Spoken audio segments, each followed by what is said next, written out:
볼까요? 세 번째 질문은 한번 같이 읽습니다. 시작. 어디까지 도전할 수 있는가? 어디까지 도전할 수 있는가라고 하는 것입니다. 제가 이제 미국 교회를 연구하면서 좀 아주 다양한 그 사례들을 많이 보게 되었는데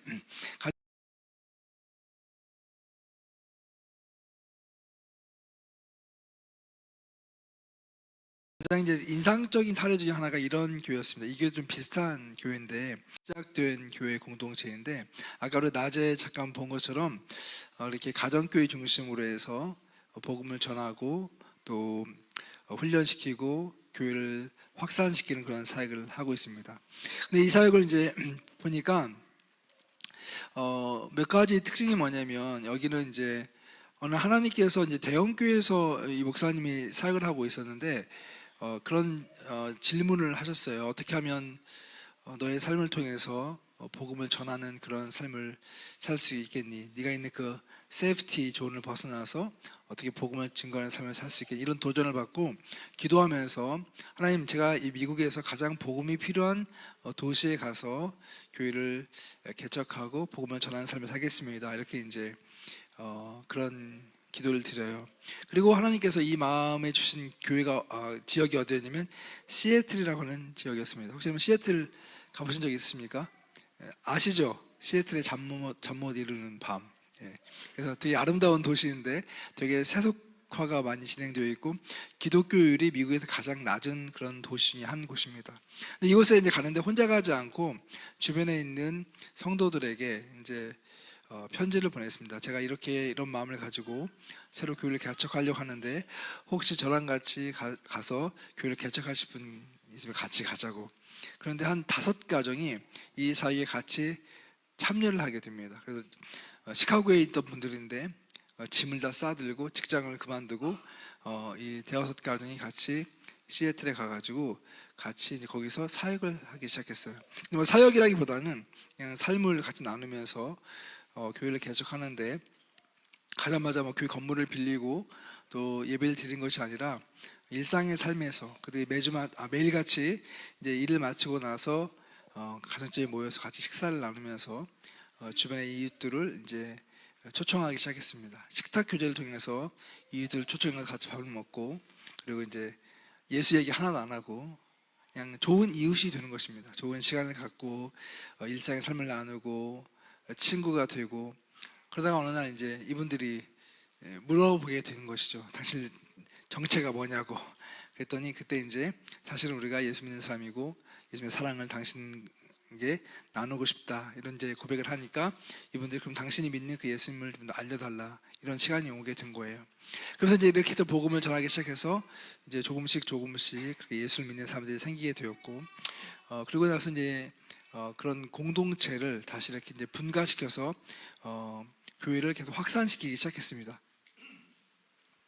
제가 한 10년 전에 이 교회를 갔을 때는 미국의 한 34개 주에 약 150개 정도의 이런 교회가 세워져 있었습니다. 그래서 그 교회들 가면서 이런 새로운 어떤 무브먼트가 일어나면서 이제 많은 교회들이 이 새로운 형태의 교회가 궁금해서 이제 가서 방문도 하기도 하고 또 훈련도 받고 하는 이런 일들이 있었어요. 근데 이런 새로운 운동들이 어떤 일을 이제 그 파장을 만들어내기 시작했냐면 기존에 있는 그런 교회 시스템, 그러니까 전통적인 교회 시스템이죠. 쉽게 얘기하면 주일날 모여서 예배드리고 그리고 흩어져서 이따가 다시 또 주일날 모여서 예배드리는 이런 교회들에게 자극을 주기 시작했습니다. 교회가 단지 모여서 그냥 예배만 드리는 공동체가 아니라 일상의 삶에서 성도들이 함께 공동체로 지내면서 믿지 않는 사람들을 초청하고 그들에게 복음을 전할 수 있다고 하는 이런 중요한 메시지들을 이제 기존 교회에게 알려주기 시작했어요. 그래서 기존 교회들이 이제 이 모습을 이제 교회에 맞게끔 적용시키는 사례들이 생기기 시작했어요.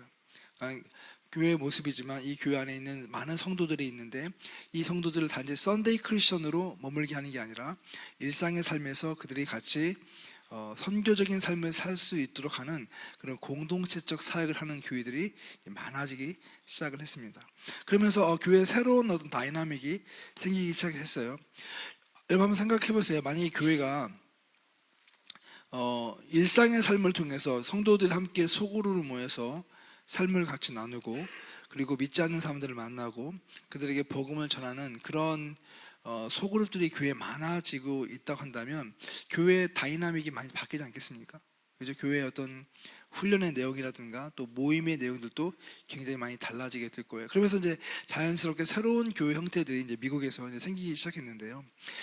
제가 오늘 이 시간에 얘기하려고 하는 것은 바로 이 교회 안에 있는 작은 교회, 소그룹들에 대한 이야기를 좀 나누려고 합니다.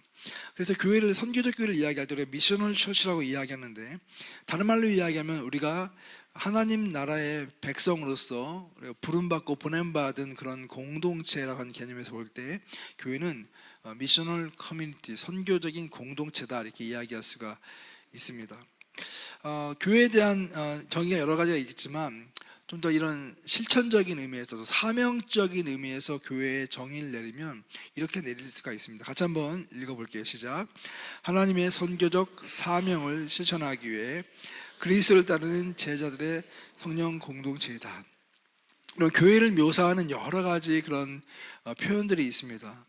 그런데 교회는 사랑의 공동체이고, 교회는 말씀의 공동체이고, 교회는 섬김의 공동체이고, 여러 가지 이런 것으로 정의할 수 있겠습니다만, 아까 우리가 본 것처럼 예수님께서 우리에게 주신 그 사명에 입각해서 우리 교회의 정의를 내려본다면, 정말 우리 교회 공동체는 예수님께서 주신 하나님 나라의 그런 사명을 실천하기 위해서 모인 공동체라고 하는 것입니다. 아니, 사랑도 있고 섬김도 있고 용납도 있지만 만약에 사명이 누락됐다, 그러면 이것은 진짜 교회가 아닌 것이죠. 우리 교회는 하나님께서 우리에게 처음부터 의도하셨던 성도들의 공동체로서 이 땅을 변화시키고 이 땅에 복음을 전하고 또 하나님의 구원 사역이 이 땅에 이루어지게 하는 데 있어서 가장 중요한 하나님의 도구이기 때문에 우리 교회가 이 사명을 잃어버리게 되면 진정한 교회라고 이야기할 수가 없는 것이죠. 그래서 이제 우리가 사명을 이루는 공동체다, 여러분과 제가 사명을 이루기 위해서 부름받은 존재다라고 하는 것을 다시 한번 의미를 깊이 의미를 담아야 될 것 같고요. 이런 의미에서 우리가 이제 한 가지 생각해 볼 필요가 있습니다. 그럼 어떻게 우리가 이런 사명을 잘 이뤄가는 교회 구조를 만들 것인가라고 하는 것인데, 자, 여기 보면 이제 하나는 스타피쉬가 있고 스파이더라고 하는 것이 있습니다. 이런 구조를 가지고 이제 설명을 많이 하는데, 최근에 그 리더십에 대해서 스타피쉬는 말 그대로 이제 불가사리고요.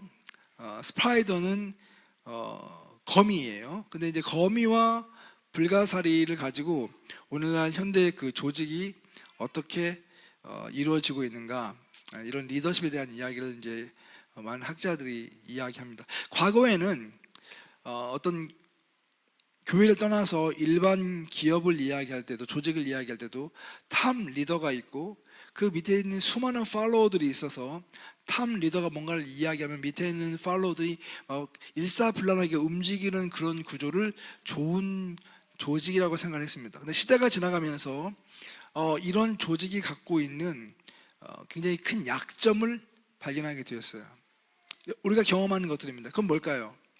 탑 리더가 넘어지거나 무너지게 되면 그 조직 자체가 와해되는 모습이죠. 그래서 이제 그런 조직은 이제 거미 구조라고 이야기합니다. 거미는, 여러분 혹시 거미를 죽여본 적 있으십니까? 밥 먹고 나서 이상한 얘기하는 건데, 거미를 죽여본 적 있어요? 자주 죽이죠? 예? 어렵습니까? 쉽죠? 거미는 한번 툭 치면 그냥 금방 생명력을 잃어요. 근데 불가사리는 왜 불가사리인지 아십니까? 혹시 불가사리 보신 분? 예, 불가사리 왜 불가사리인지 아세요? 몰라요? 모르세요? 아세요? 불가사리 왜 불가사리인지? 몰라요? 이 한국 사람인데, 이 한국말인데 불가사리 영어 아니고. 예, 불가사리가 왜 불가사리냐면요, 여러분, 불가사리는 이제 머리가 분명치가 않고 다리만 5개가 나와 있는 구조잖아요. 근데 어떤 충격이 가해져서 몸의 바디가 잘라져요. 그러면 몸이 단절되면 인간 같은 경우는 엄청난 내상을 입고 피를 흘리고 그리고 뭐 생명을 잃거나 뭐 이런 일이 발생하잖아요. 불구가 되거나. 근데 불가사리는 이게 충격이 와서 개체가 잘라지게 되면 그 잘라진 부위가 또 다른 불가사리가 됩니다. 그리고 잘라진 부위가 다시 재생이 돼요. 그래서 불가사리예요. 이런 거 모르셨죠? 예, 공부 좀 열심히 하셔야 됩니다. 근데 여기서 이제 사람들이 아이디어를 얻은 거예요. 무슨 아이디어냐면 우리 인간의 조직도 여러 가지 조직이 있는데 어떤 조직이 아까 이야기한 것처럼 탑다운 형식의 한 사람의 리더에 의해서 조직이 일사불란하게 움직이는 그런 조직만 있는지 알았는데 오늘날 일어나는 그런 조직의 모습을 보니까 그런 조직은 굉장히 위험성이 높더라. 어떤 조직이 더 생명력을 가지는가 볼 때 탑 리더뿐만 아니라 중간에 있는 중간 리더들이 탑 리더의 역할을 감당하는 거예요. 그래서 많은 리더들이 존재하는 거죠. 그러니까 이것은 어떻게 보면 동일한 목적과 사명을 가지고 있는 많은 사람들이 자기의 자리에서 리더로서 역할을 감당할 때 굉장히 파워풀하다고 하는 것을 알게 된 거죠. 근데 이런 관점에서 이제 성경을 보는 거예요. 성경을 보게 되면 교회의 구조는 어떤 구조인가 하는 것입니다. 교회는 예수님이 머리이시고 우리가 각 지체를 이루는 그런 조직인데 어떻게 보면 교회가 어떨 때 건강할 수 있는가라고 하는 것이에요. 아주 유명한 목사님이 계세요. 그럼 설교만 하면 막 사람들이 막 몇천 명이 클릭을 하고 몇만 명이 클릭을 하면서 보는 그런 목사님도 계세요. 여러분 그런 교회도 우리가 많이 알고 있죠. 근데 그런 교회가 건강한 구조일까? 근데 거기에는 보면 좋은 성도도 많이 있겠지만 아까 처음에 이야기했듯이 많은 성도들이 주일날 가서 예배 한번 드리고 그것으로 나의 사명을 다했다. 이렇게 이제 관람객이나 구경꾼 같은 사람이 많은 그런 교회가 오늘날 많아지고 있는 현실이죠. 어쩌면 이런 신앙적인 모습은 나의 신앙을 위해서 교회가 존재하는 거예요. 그런데 반대로 우리가 정말 사명자라고 하는 것을 깨달으면서 우리의 삶을 주님께 올려드리고 우리를 통해서 주님의 나라가 세워지기를 원한다고 한다면 우리는 이런 한 사람의 탑 리더에 의해서 움직이는 구조가 아니라 마치 초대교회처럼 우리가 알고 있는 베드로나 사도 바울이나 이런 유명한 그런 예수님의 제자들이 있지만 실제로 이 교회가 확산되고 복음이 전파되는 데는 그들만의 노력이 아니라 아침에 봤듯이 수많은 흩어진 성도들이 자기의 삶의 자리에서 복음을 살아내고 복음의 증인이 되었을 때 거기서 교회가 세워지고 하나님의 나라가 이루어진 것을 우리가 보았잖아요. 그렇죠?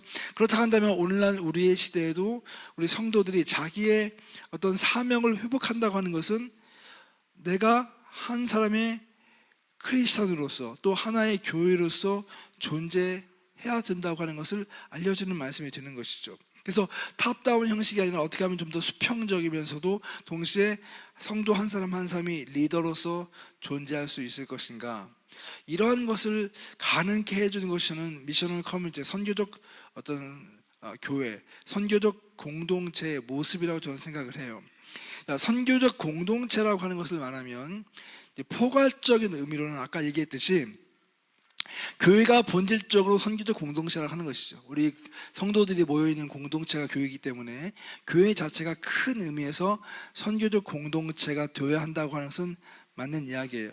근데 제가 오늘 여기서 이야기하려고 할 때 교회가 그런 선교적인 교회로서 공동체로서 되기 위해서 중요한 것이 뭐냐면 교회 안에 있는 작은 단위의 소그룹들이 있어야 된다고 하는 것이죠. 선교적인 소그룹들이 형성이 되어서 실천적인 의미에서 실제로 하나님의 나라를 위해서 살아가는 성도들이 일어나야 된다라고 하는 것이죠. 그래서 이런 선교적 공동체의 특징은 뭐냐면 되게 사명 중심적이고 그리고 외부지향적이다. 이 이야기를 제가 좀 드리려고 합니다. 최근에 이제 미국에서 일어나고 있는 운동 가운데 하나가 이제 언더그라운드 처치 운동이라고 하는 것인데, 이 언더그라운드 처치 운동은 이제 굉장히 좀 더 최신적인 모델이에요. 플로리다 템파에서 시작된 이 교회인데, 이 교회는 수백 개의 소그룹으로 형성이 되어 있습니다. 그리고 이 수백 개의 소그룹은 다양한 사역적 띠을 가지고 있어요. 그래서 이 소그룹들마다 어떤 사명을 가지고 있는 것이죠. 어떤 소그룹은 뭐 성산업에 종사하고 있는 여성들을 복음화시키는 그런 소그룹도 있고, 어떤 소그룹은 노숙자를 섬기는 소그룹도 있고, 어떤 소그룹들은 뭐 이멀전시 케어가 필요한 사람을 돕는 소그룹도 있고, 어떤 소그룹은 청년들을 위한 소그룹도 있고, 어떤 소그룹은 가정을 위한 소그룹도 있고, 어떤 소그룹은 청소년들을 위한 소그룹도 있고, 어떤 소그룹은 그러니까 그 가족의 엄마들을 위한 그런 소그룹도 있고, 어떤 소그룹은 아빠들을 위한 소그룹도 있고, 뭐 이런 다양한 종류의 그런 소그룹들이 형성이 되면서 이제 사역이 이루어지고 있는데, 이 사역의 리더가 누구냐면 평신도들이에요. 평신도들이 그런 사역을 스스로 조직을 해서 이렇게 이제 플로리다 템파에서 운동이 시작됐는데, 지금은 이제 이게 미 전역으로 퍼져가면서 그 도시에만 100개, 200개의 그런 소그룹이 생겼고, 뭐 캔사스시티로 이것이 옮겨가면서 거기도 100개 이상의 이런 소그룹들이 생기고 있어요. 이런 이제 현상들을 보면서 우리가 뭘 배우냐면, 저희는 이제 학자이기 때문에 무엇을 배우냐면, 지금 이 시대의 교회, 또 특별히 이 시대에 있는 성도들, 평신도들이 굉장히 깨어나고 있는 시대다라고 하는 걸 알게 되었어요. 예전에는 성도님들이 그냥 수동적으로 교회 와서 말씀을 듣고 봉사하고 자기의 사명을 다했다라고 생각하는 성도도 물론 지금도 많이 있지만, 오늘날 이 시대에는 성도들의 의식이 많이 깨어나고 또 자기의 삶에 대한 많은 고민을 하면서 내가 어떻게 선교적인 삶을 내 일상의 삶에서 살아낼 것인가를 고민하고, 그러한 도전과 모험을 하고 있는 성도들이 점점 많아지고 있다고 하는 것을 알게 돼요. 여러분, 이제 지금 성장하고 있는 교회들 가보세요. 특히 젊은이들이 많이 모이는 교회 가보면 두 종류예요. 하나는 진짜 예배가 화려한 교회예요.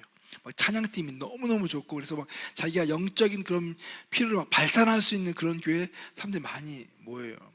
근데 진짜 강력한 교회는 어떤 교회냐면, 그 안에서 자기의 소명을 실현할 수 있는 그런 교회들이요. 내가 선교적인 그런 존재로서 나의 사명을 살아낼 수 있는 그런 문화를 가지고 있는 교회 사람들이 많이 모입니다. 그 이유는 뭐예요? 내가 더 이상 그냥 단지 무의미하게 교회만 왔다 갔다 하는 사람이 아니라 나의 삶을 통해서 예수의 제자로서 살고 싶다고 하는 그런 내면에 그런 갈급함이 있다고 하는 것을 이야기하는 것이죠. 그래서 저희가 이제 선교적 공동체라고 하는 것을 교회에서 시도해 보면 좋겠다라고 하는 것을 말씀을 드리고 싶어요. 한번 제가 정의를 내려봤는데 한번 같이 읽어보겠습니다. 시작. 삶의 현장에서 그리스도의 복음을 믿지 않는 이웃들에게 창의적으로 전하기 위해 형성된 선교적 제자들의 공동체. 아까 제가 이야기했듯이 저희 교회가 7년 전에 교회를 이제 개척하고, 저희가 이제 이런 생각을 했어요. 어떻게 하면 성도들이 일상의 삶에서 선교사로 살아갈 수 있게 할 것인가. 막 공부를 많이 하고 리서치를 하면서 일단은 이제 미국 교회들을 막 연구를 했어요. 그랬더니 미국 교회에서 아까 이야기한 것처럼 이런 변화가 있는 것을 알게 되었어요. 교회들이 성도들이 단지 모여서 예배로 끝나는 게 아니라 성도들이 주체가 되어서 소그룹을 만들고, 이 소그룹을 통해서 함께 주중에 연결되고 같이 중보 기도하고, 또 나아가서 하나님의 나라를 위해서 어떤 선교적 사명을 실천하고 있다고 하는 것을 알게 되었어요. 그래서 저희가 이제 저희 교회 접목을 해보기로 한 거예요. 근데 제 마음 가운데는 어떤 생각이 있었냐면, 이게 미국 교회는 가능한데 한인교회에서 가능할까? 이런 질문이 저에게 있었어요. 왜냐면 뭐 여러분들이 이민생활을 해봐서 알지만, 하고 계셔서 알고 계시겠지만, 그렇게 여유가 많은 게 아니거든요. 우리 이민자 생활이 뭐 그렇게 뭐 녹록하지가 않아요. 정말 빡빡해요. 근데 거기서 성도들에게 선교적인 삶을 일상의 삶에서 살아내라고, 이것이 과연 가능할까? 뭐 이런 질문을 가지고 이제 실험을 하기 시작을 했어요. 근데 놀라운 것은 저희가 이제 실험을 쭉 해오면서 모든 성도가 이런 삶을 살 수 있는 건 아니에요. 그런데 몇몇 성도들이 이러한 삶에 대한 비전을 가지고 이런 사역을 하기 시작할 때, 이 사역에 더 많은 성도들이 참여하고, 그러면서 교회가 이 사역이 굉장히 혁신적으로 교회를 변화시킨 것을 저희가 이제 경험하게 되었어요. 저희 교회는 지금 일반적으로 소그룹이 한 60개 정도가 있거든요. 60개 정도, 교회가 많이 성장을 해서 한 60개 정도의 소그룹이 있고, 성도들이 이렇게 자기의 삶을 통해서 미셔널 커뮤니티로 이렇게 자신의 어떤 삶의 어떤 관심과 또 자기가 좋아하는 것과 또 자기의 부르심에 따라서 스스로 만든 그런 공동체가 한 20여 개가 있어요. 그래서 60대 20 정도로 지금 소그룹이 형성되고 있는데, 가만히 보면 이런 평신도들이 선교를 위해서 만들어진 이 소그룹 공동체가 너무 잘 돼요. 너무 행복해요. 그 얘기를 좀 여러분에게 좀 말씀을 드리려고 합니다. 자, 일반적으로 기존 소그룹들은 이런 특징이 있어요. 기존 소그룹들은 돌봄과 양육 중심이고요, 내부 지향적인 활동을 주로 해요. 그죠? 관계 유지가 주 목적입니다. 그리고 교회 내부 프로그램으로 이것이 운영되고 있어요. 성경 공부나 어떤 교제 중심입니다. 교회 건물 내에서 활동을 해요. 이게 나쁘다는 게 아닙니다, 여러분. 이런 특징을 가지고 있다는 거예요. 근데 선교적 소그룹은 관심이 약간 달라요. 관심이 어디냐면 내부에서 외부로 가 있는 거예요. 이 공동체의 특징이 뭐냐면 선교와 섬김을 가장 1차적인 목적으로 삼아요. 우리가 모일 때 어떻게 하면 선교할 수 있지, 어떻게 섬길 수 있지. 그 다음에 당연히 외부지향적인 활동을 하고 사명 수행이 주 목적이고요. 또 우리의 사역이 교회 안에서만 이루어진 게 아니라 교회 바깥에서 발생하는 활동이라고 하는 것이고, 실천과 참여가 중요하고 또 지역사회 내에서 활동을 중요하게 여깁니다. 그래서 이런 소그룹을 만들기 위해서 5가지 원칙을 저희가 세워봤는데, 첫 번째로 우리의 소그룹은 일상에서 진행된다. 우리의 삶의 그 자리에서 자연스럽게 이루어지는 소그룹이고, 두 번째, 이게 되게 중요합니다. 즐겁게 할 수 있어야 된다. 되게 재밌고 즐겁게 해야 된다. 세 번째로는 지속 가능해야 된다. 한 번에 끝나는 것도 좋겠지만 그러나 정기적으로 계속 이 모임이 이루어지면 좋겠다. 네 번째는 누구나 쉽게 참여할 수 있는 구조여야 된다. 다섯 번째는 사랑과 섬김의 공동체여야 된다. 그래서 이제 이 5가지 원칙을 세웠어요. 그래서 이 5가지 원칙에 맞는 사역은 뭐든지 자발적으로 만들 수 있다. 이런 이제 원칙을 가지고 성도들에게 교육을 하고 이제 알리기 시작을 했어요.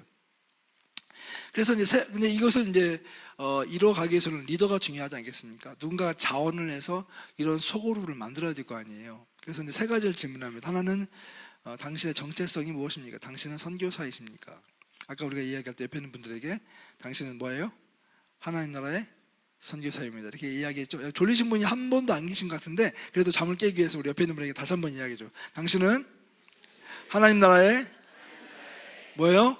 선교사입니다. 자, 우리의 정체성, 내가 하나님 나라의 선교사라고 하는 정체성을 가지고, 두 번째, 나의 소명이 무엇인지를 고민해 보는 거예요. 나의 삶의 자리에서, 내가 어디 해외에 나간 게 아니니까 내가 있는 이 일상의 삶을 살아가면서 나는 어디에 누구를 위해서 부름을 받았을까라고 하는 소명을 생각해 보는 것이고, 세 번째로 이제 우리가 점검해야 될 것은 영적으로 건강한 사람이 이 일을 할 수 있게 된다라고 하는 것이죠. 그래서 이제 우리는 이 사역을 이루어가기 위해서 이 사역에 대해서 쭉 이야기를 하면서 자기의 부르심과 또 나의 어떤 은사, 또 내가 갖고 있는 관심사, 내가 좋아하는 것을 기반으로 해서 선교적 소명을 찾을 수 있도록 이렇게 이제 유도를 했어요.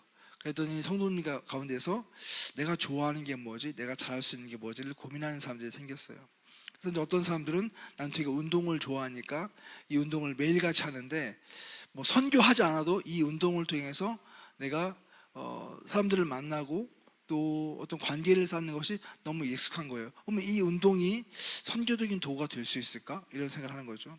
어떤 사람은 요리를 잘해요. 근데 요리를 내가 좋아하는데 이 요리를 통해서 믿지 않는 사람들을 만날 수 있을까? 어떤 사람은 책 읽기를 너무 좋아해요. 그래서 독서를 통해서 사람들과 만나서 교제할 수 있을까? 어떤 사람들은 사람들하고 만나서 같이 영화를 보고 문화생활 하는 걸 좋아해요. 이런 문화생활을 통해서 믿지 않는 사람들을 만날 수 있을까? 뭐 이런 생각들을 해보는 거죠. 어떤 사람은 자기 비즈니스가 미니카 운영을 하고 있는데 미니카로 플레이하고 하는 이런 거는 과연 우리 사업장이 이렇게 이걸 통해서 하나님의 선교적 도구가 될 수 있을까? 이런 생각을 하는 거예요. 어떤 사람은 자기 마음이 홈리스 되게 마음이 있어요. 이 사람 너무 긍휼한 마음이 있는 거예요. 이 홈리스를 돕는 것이 선교사역이 될 수 있을까? 어떤 우리 성도님은 난민들에게 마음이 있어요. 이 난민들을 어답트해서 이들을 정착시키고 그 과정 가운데 복음을 전할 수 있을까? 어떤 자매님들은 북한 여성들에 대한 마음이 있어요. 그래서 탈북한 여성들을 복음화시키는 일에 내가 선교적인 삶을 살 수 있을까? 여러분 어떠세요? 하나하나가 다 선교적 도가 될 수 있을까요? 없을까요?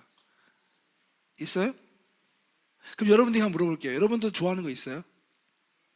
있죠? 여러분 잘하는 거 있어요? 네, 있죠?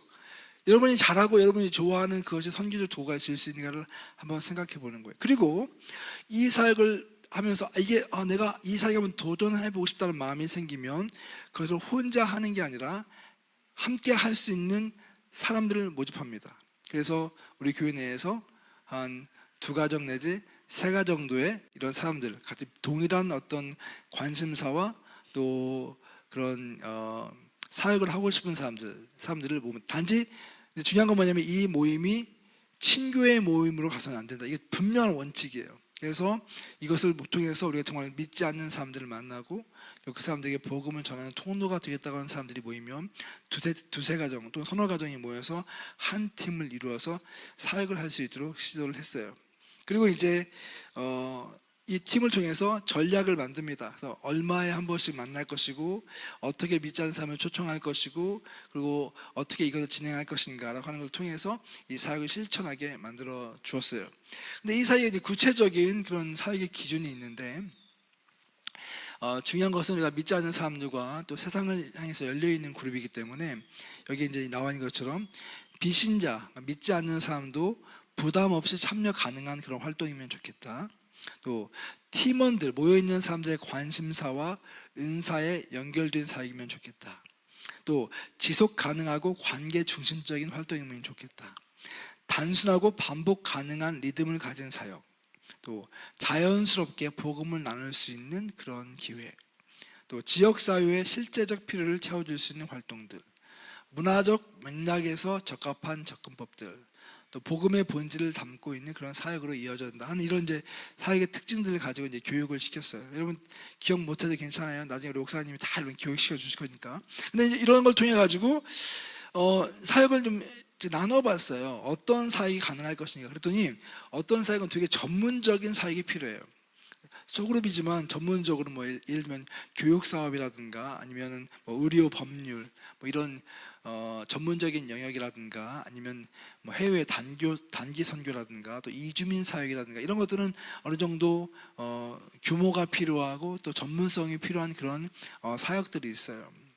근데 또 어떤 사역들은 지금 보면 되게 일상 기반의 사역이 가능하다. 아까 제가 말씀드린 것처럼 예를 들면 스포츠 활동을 통해서 뭐 축구, 테니스, 뭐 피클볼, 러닝, 등산 뭐 이런 스포츠 통해 갖고 사람들과 관계를 맺고 또 선교할 수 있는 그런 공동체가 이루어질 수 있다는 걸 알게 되었고, 또 한편은 이제 관심사별 모임이에요. 그래서 음악이나 미술이나 뭐 공예나 예술 활동을 통해서 또 코칭, 멘토링, 뭐 컴퓨터, 정보 공유, 뭐 연령대별 그런 모임을 통해서도 이런 모임이 가능하고, 또 자기 개발이나 성장을 위한 그런 모임이요. 뭐 독서나 컴퓨터나 뭐 AI나 교육 정보 뭐 이런 걸 통해서 이런 모임도 가능하고요. 또 봉사활동이죠. 뭐 환경정화나 홈리스, 양로원, 폴스케어 뭐 이런 것 통해서 다양한 봉사활동이 가능하다고 하는 거죠. 어떻게 보면 우리 일상에서 우리 주변에 있는 모든 것들이 선교적 사역을 감당하는 데서 소통 가능한 그런 채널이라고 하는 것을 알게 되는 것이죠. 그래서 저희가 이제 이런 사역을 하기 위해서 아까 이야기한 것처럼 이제 성도들에게 광고를 하고 먼저 우리 이렇게 리더들에게 교육을 시켰어요. 그래서 이렇게 해서 우리가 이제 우리 교회에 자발적으로 소그룹을 한번 만들어 봅시다. 그래서 기존에 있는 소그룹은 그대로 남겨두고 혹시 우리 리더들이나 아니면 성도님들 가운데서 이런 선교적인 삶을 살고 싶은 사람이 있으면 그런 기회를 제공해 주자라고 해서 쭉 이렇게 교육을 시켰어요. 그랬더니 교회 가장 이제 오래 다니시고 또 중심이 되는 장로님께서 여기에 손을 드시고 질문을 하셨어요. 뭐라고 질문하셨냐면 목사님 저희가 보니까 이제 너무 이상적이고 교회에서 성도들 하기에는 너무 어려운 것 같아요. 이렇게 이제 이야기를 하셨어요. 그 얘기가 좀 맞는 이야기라는 생각이 들었어요. 왜냐하면 기존의 어떤 생각을 가지고 이렇게 성도들 자발적으로 뭘 한다고 하는 게 쉬운 일이 아니잖아요. 근데 저희가 이제 그래도 한번 시도해 보자고 그렇게 해서 이제 이 사역을 시작하게 됐는데, 그래서 성도들에게 쭉 훈련시킨 다음에 자, 이 사역에 참여하고 싶으신 분 있으면 표시해 달라고 했더니 몇 명이 손 들은지 아세요? 한 명도 손을 안 들었어요. 그래서 이게 쉬운 게 아니구나. 왜냐 한 번도 해본 적이 없으니까, 이런 모델이 없으니까 한국 교회. 그런데 이제 그래서 저희가 이미 그런 걸 알고 있었죠. 그래서 저희가 교회 안에서 이미 그런 삶을 살고 있는 성도들도 있었고요. 또 그런 열망을 가지고 있는 사람이 있다고 하는 걸 알았기 때문에 그들 가운데 5명을 우리가 선정해서 한번 파일럿으로 해보자. 그래서 이거 올해 안 해도 괜찮으니까 한 학기 동안 해보고 그 결과를 성도들과 함께 공유해보자라고 했어요. 그래서 어떤 분은 이제 은퇴하신 분인데, 이분은 되게 선교에 대한 마음이 되게 많으신 분이세요. 70이 넘으셨는데 노인 아파트에 사세요. 노인 아파트에서 자기가 그 시간이 많은 그 노인들과 함께 복음을 전하는 삶을 살아보겠대요. 또 한 분은 이렇게 이제 요리를 좋아하세요. 쿠킹을 좋아하시고 그다음에 꽃꽂이를 좋아하시는데, 이분도 나이가 많아야 70 넘으셨는데 자기가 이걸 통해 가지고 젊은 엄마들 만나서 요리도 하고 또 꽃을 만들어서 이렇게 하면은 좀 통과가 되지 않을까 이런 생각을 하셨고요. 어떤 분은 골프를 되게 좋아하세요. 그래서 골프를 매주마다 일주일에 몇 번씩 치시는데 그럼 이걸 통해서 자기가 믿지 않는 사람들을 이렇게 초청해서 같이 골프 치면서 한번 선교적 모임을 만들어 보겠대요. 또 이렇게 이제 어떤 분은 대학교에서 교수님이신데 그 줌을 통해서 매주마다 모임이 있었거든요. 그래서 이 모임을 좀 더 선교적으로 해보겠다라고 이야기를 했어요. 이렇게 해서 한 5개 그룹이 만들어져서 이제 이분들에게 이제 부담 갖지 말고 한 달에 한 번이나 아니면 2번 정도 이 모임을 계속 하면서 어떤 일이 일어나고 있는지 한번 거기서 성도들과 좀 나눠보자 이야기했어요. 6개월이 지났어요. 6개월이 지나고 나서 이분들을 예배 시간에 강단 앞으로 다 올렸어요. 그리고 설교하지 않고 그날은 이분들의 이제 이야기를 들으면서 그날 예배가 진행이 되었어요. 근데 이야기를 하는데 성도들도 의아해하죠. 아니 목사님이 안 나오고 성도들이 나와가지고, 일상에서 맨날 보는 성도들이 나와가지고 마이크를 잡고 이제 이야기를 하는데, 본인들이 경험한 이야기를 풀기 시작하는데 거기서 놀라운 이야기가 나오는 거예요. 그 뭐냐면 자기가 이제까지 한 번도 상상하지 못한 일들을 시도해 보면서 너무나 많은 은혜를 받게 되는 거예요. 그리고 실제로 많은 열매가 없다 할지라도 이런 마음을 가지고 살면서 자기가 얼마나 큰 변화가 자기 자신에게 있었는지, 또 누군가 한 사람을 초청해서 그 사람이 이런 그 관계 속으로 들어오는 데까지 노력을 기울이면서 그 팀들이 갖게 된 어떤 그런 끈끈함, 이런 전우회 이런 것도 생기게 되었고요. 무엇보다도 이런 이야기를 나누면서 선교가 어려운 게 아니고 우리의 일상을 통해서 이렇게 펼쳐질 수 있다고 하는 이야기들을 성도들이 자기의 말로 하기 시작하니까 여기 앉아있는 많은 성도들이 충격을 받았어요. 저게 가능하다고? 그래서 그 모임이 끝나고 난 다음에 이제 한 2개 정도는 이제 크로스를 했고요. 이제 성도들 가운데 자발적으로 이런 공동체를 세워보겠다고 한 사람이 한 5명이 또 나오게 되었어요. 그래서 그 5명을 더해서 한 8개 정도 팀이 또 이제 1년 동안 사역을 쭉 하고, 그 다음에 이제 똑같은 시간에 성도들이 무대에 올라와서 마이크를 잡고 자기의 삶에 대한 이야기를 나눴어요. 근데 그때는 이제 여러 가지 사례들이 막 만들어지기 시작했어요. 어떤 그 성도님, 젊은 여자 성도님은 자기가 이렇게 선교적인 삶을 살고 싶은데 할 수 있는 게 너무 없대요. 근데 가만히 생각해 보니까 자기하고 비슷한 엄마들하고 만남을 가질 수 있겠다. 근데 그 엄마들이 가지고 있는 문제는 뭐냐면 애들이 너무 어리다 보니까 애들 때문에 만남이 안 이루어진다. 그래서 오히려 한 달에 한 번 정도 공원에서 아이들을 그냥 놀게 해주자. 그리고 아빠들은 요리를 좀 해달라, 바베큐를 해달라. 그리고 엄마들은 뭐 하냐면 수다를 떨겠다. 이런 모임을 가지고 이제 시작을 한 거예요. 근데 엄마 아빠들이 같이 하나가 돼가지고 이제 그 모임을 하게 되었죠. 모임을 하면서 이제 같이 모여서 바베큐도 하고 좋은 시간 갖지만, 그러나 그 목적은 믿지 않는 사람들을 초청해서 예수님을 소개하는 데 목적이 있었기 때문에 그 목적을 가지고 정말 이분이 진실되게 기도하면서 이 사역을 시작했어요.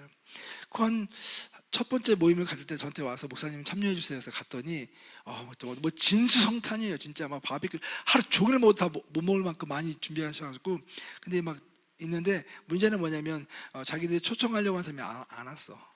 그래서 이제 본인들끼리 즐겁게 놀고 하루 종일 놀았어요. 그리고 이제 그 다음 달 목사님 기도해 주세요. 우리가 정말 두 가정 오기로 했거든요. 그래서 이제 모임이 끝났는데 너무 놀랍게도 시작하기 전에 다 연락이 왔대요. 죄송하다고.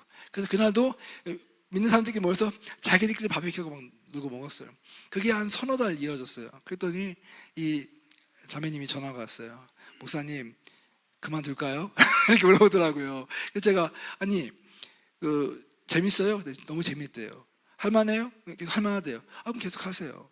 그러니까 열매가 중요한 게 아니라 그 마음이 중요합니다. 그래서 그걸 하는데 한 6개월쯤 됐을 때, 5개월인가 6개월쯤 됐을 때 드디어 한 가정이 그 모임에 오게 되었어요.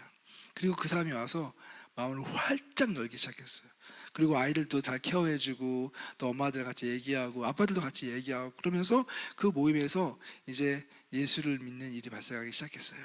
그렇게 해서 한 가정, 두 가정이 오면서 이게 교회 이제 스토리가 된 거예요. 저 모임에서 아주 평범한 모임인데 거기에 믿지 않는 사람이 와서 이 공동체에 들어오게 되고 예수를 믿게 되었다. 골프를 치는 그 그룹에서 너무 신기한 건 뭐냐면 이 골프를 매주 치잖아요. 한 달에 한 번씩 이 모임을 하는데 이 모임을 딱 오픈했더니 첫 모임에 한 40명 정도가 신청을 했어요.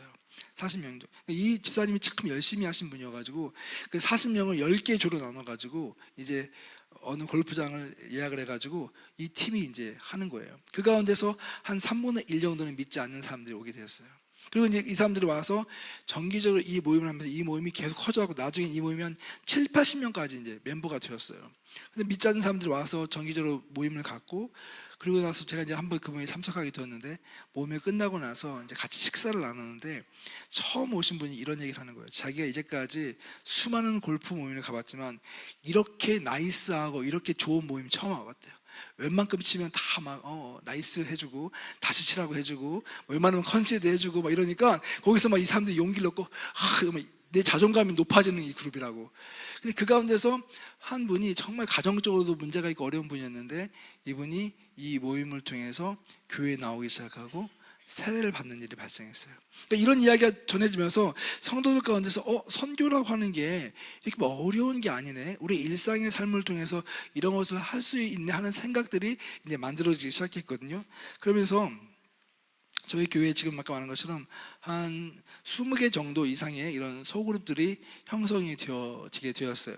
그래서 어떤 분들은 이제 피클볼, 여러분 여기 잘 모르더라고요. 피클볼, 테니스 비슷한 건데 이 피클볼을 통해 가지고 모임을 가지면서 믿지 않는 사람들이 오거나 아니면 교회를 떠나간 사람들이 왔을 때 이 사람들을 뭐 인종을 초월해서 피클볼을 가르쳐주고 또 뭐 봉사라는 일도 하고 있고요. 또 어떤 성도님들은 이게 나이 드신 분들이 집이 고장나면 그걸 고쳐야 되잖아요. 근데 뭐 핸디맨을 부르고 그러면 비싸니까 이걸 자기들이 하겠다는 거예요. 그래서 한 3명 정도가 자원해가지고 서빙 핸즈라고 하는 팀을 만들었어요. 근데 이분들이 그래서 토요일만 되면은 이제 이렇게 신청을 받아갖고 집집마다 다니면서 집을 고쳐주는 역할을 하는 거예요. 근데 이분들의 직업이 뭐냐면 한 명은 치과 의사고 한 명은 IT 하시는 분이고 한 명은 건축하시는 분인데 설계하시는 분인데 이분들이 다니면서 그 할머니 할아버지 집을 고쳐주면서 이 사역을 하는 거예요. 근데 너무너무 즐겁대요. 너무너무 즐겁대요.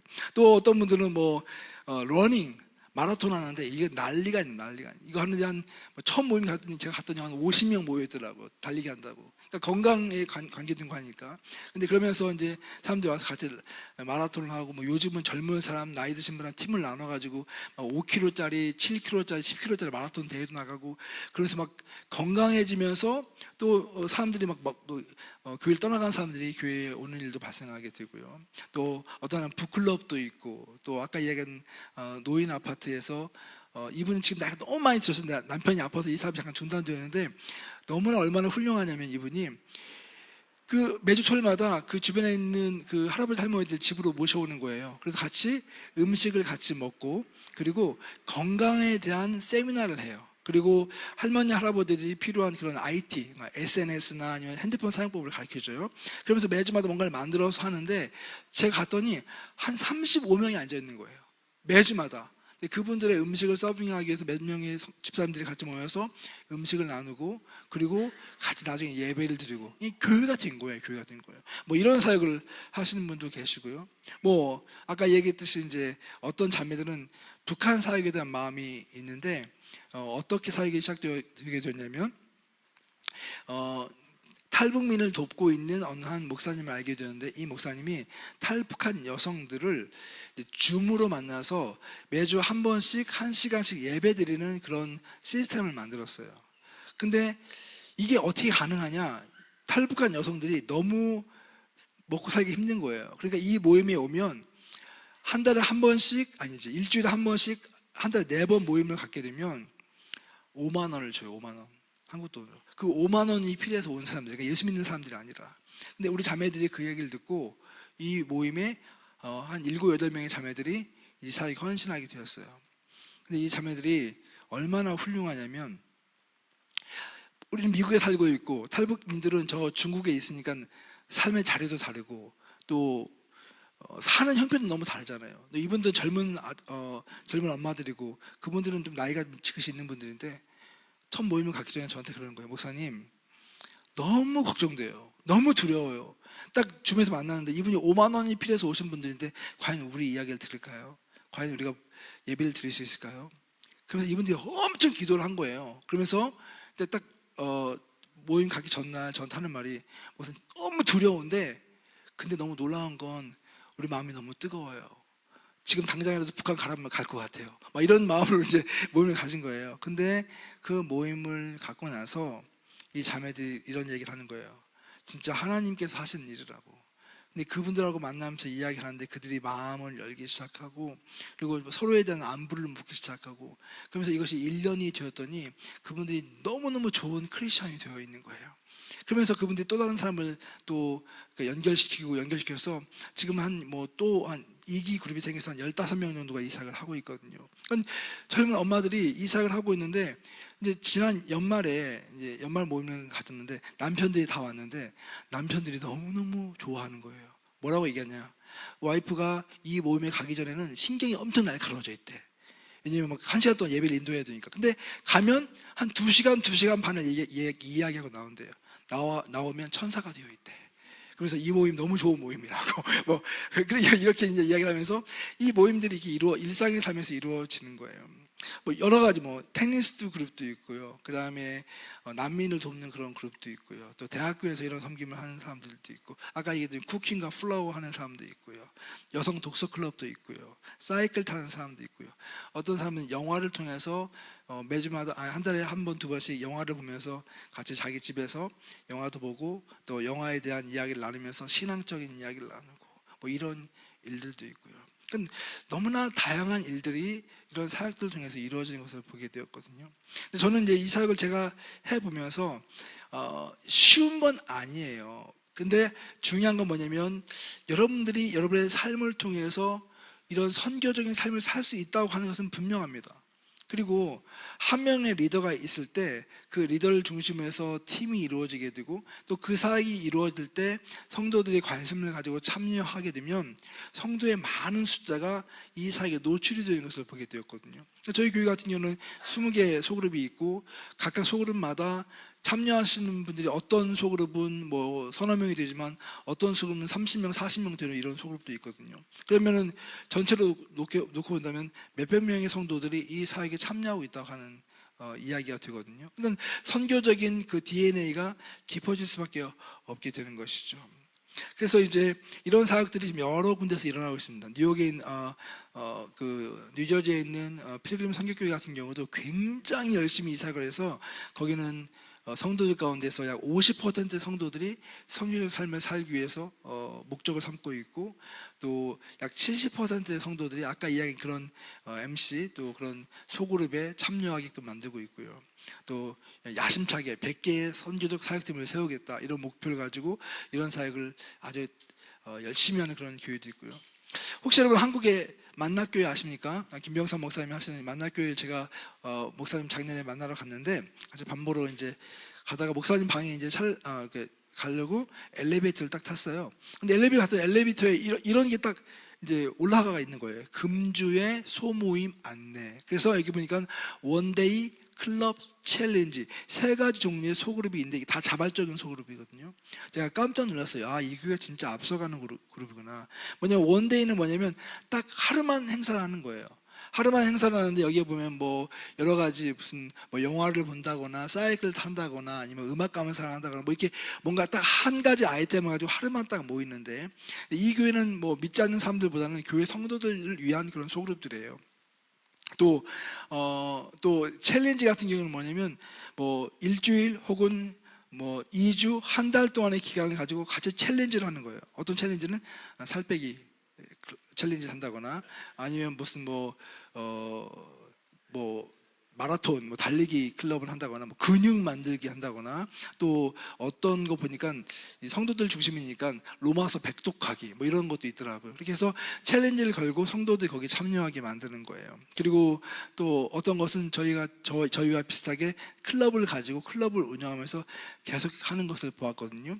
제가 저희 교회에 이것을 어댑트를 했습니다. 어댑트를 해가지고 어떻게 사역을 하고 시작했냐면 2.0이라고 해가지고 말한 것처럼 원데이 저희는 이 미셔널 커뮤니티를 CMC라고 부르는데 크리에이티브 미셔널 커뮤니티. 그래서 창의적인 소그룹을 하루만 할 수 있는 거, 그다음에 챌린지 CMC, 그다음에 클럽 CMC를 만듭니다. 그래서 일회성으로 해서 이벤트를 통해서 우리가 모임을 갖게 하는 그런 모임도 있고 또 7일, 14일, 30일 정도 이렇게 이제 여러 가지 그 챌린지를 통해서 소그룹을 하는 것도 있고 또 말한 것처럼 지금 이제 관계나 정착을 위해서 클럽형 CMC를 시도하고 있는데 중요한 건 뭐냐면 이 모든 것들이 성도들만을 위해서 성도들끼리 즐기는 모임이 아니라 여기에 룸을 만들어서 믿지 않는 사람들이 이 모임에 참여하게 되고 이 모임을 통해서 관계를 형성하고 예수를 믿는 데까지 나아갈 수 있는 그런 목적을 가지고 이런 모임이 이루어지고 있다고 하는 것이죠. 사실 저는 이제 여러분들에게 이런 말씀을 드리고 싶어요. 이게 어떻게 보면 일상의 삶에서 내 자신을 좀 희생해야 되는 일이에요. 나의 시간을 들여야 되고 나의 노력을 기울여야 되는 일들이죠. 근데 아까 여러분 기억나시죠? 예수의 제자가 된다고 하는 것은 그냥 cheap grace를 취하는 게 아니라 우리가 십자가를 지는 그리고 우리의 대가를 치르는 그것을 통해서 예수의 제자가 되는 것이고 또 우리가 정말 예수님의 사명을 가지고 있는 사람들이라고 한다면 그 사명을 이루기 위해서 내가 하기 가장 쉬운 것부터 시작해서 이런 사역을 이뤄갈 수 있다고 하는 것입니다. 그래서 어떻게 보면 이게 되게 진입장벽이 되게 낮은 프로그램이에요. 아주 일상의 삶에서 여러분들이 좋아하는 것을 통해서 복음 전파를 시도해보라. 어느 교회 갔더니 이 교회는 노인들이 좀 많은 교회인데 그 뜨개질 있잖아요. 그리고 재봉틀 이거를 매주 화요일마다 모임을 갖는 거예요. 갔더니 한 50명 정도가 재봉틀을 가지고 와서 있어요. 근데 거기에 한 절반 정도는 예수 믿는 사람이고 절반 정도는 예수 안 믿는 사람들이 뭐 하냐면 그 뜨개질을 통해 갖고 선교지로 그걸 보내는 거예요. 그래서 제가 그걸 보면서 와, 이것도 선교의 툴이 될 수 있구나. 근데 뭐든지 가능한 거예요. 근데 이것이 내가 좋아하는 관심사를 통해서 사역을 하면서 믿지 않는 사람들이 만나고 또 거기서 사랑이 이루어지고 또 교제가 이루어지면서 복음이 자연스럽게 흘러가는 이런 모습을 보면서 Why not? 우리도 이것이 가능하지 않겠는가? 만약에 우리 교회에 이런 모임들이 생기기 시작하고 처음에는 많지 않다 할지라도 하나 둘씩 생기면서 이런 어떤 선교적인 그런 문화가 우리 가운데 형성될 수 있다면 아마 여러분들이 또 새로운 차원에서의 신앙의 즐거움을 경험할 수 있지 않겠나 그런 생각을 하게 됩니다. 여러분 옆에 있는 분에게 다시 한번 이렇게 이야기해줘. 당신은 하나님 나라에 보냄받은 선교사입니다. 아멘. 네, 감사합니다. 여기까지 마치고 아까 말씀드린 것처럼 여러분의 컨텍스트와는 좀 달라요. 근데 지금 신촌에서 나의 교회라고 한 교회를 세워서 아주 엄청난 그런 성장을 거두면서 또 너무 아름답고 건강한 사역을 이루고 있는 목사님, 우리 너무 사랑하는 목사님이신데, 목사님 본인의 스토리를 통해서 어떻게 이런 사역을 이루고 있는지 나눠 주시겠습니다. 여러분 박수로 환영해 주시기 바랍니다.